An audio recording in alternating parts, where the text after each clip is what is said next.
How to assign Copilot licenses. Welcome to M365 Professional.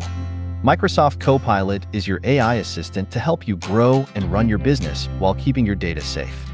Once you've reviewed the prerequisites and purchased Microsoft Copilot licenses, go to the Microsoft 365 Admin Center, then select Billing.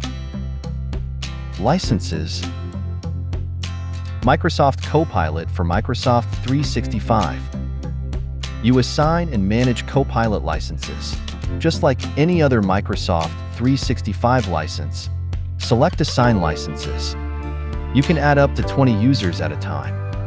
Select Turn apps and services on or off to assign or remove access to specific items.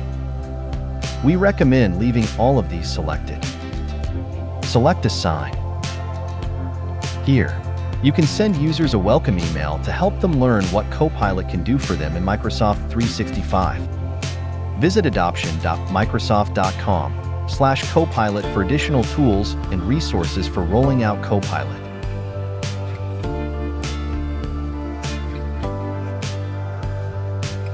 Thanks for watching. Don't forget to subscribe. M365 Professional.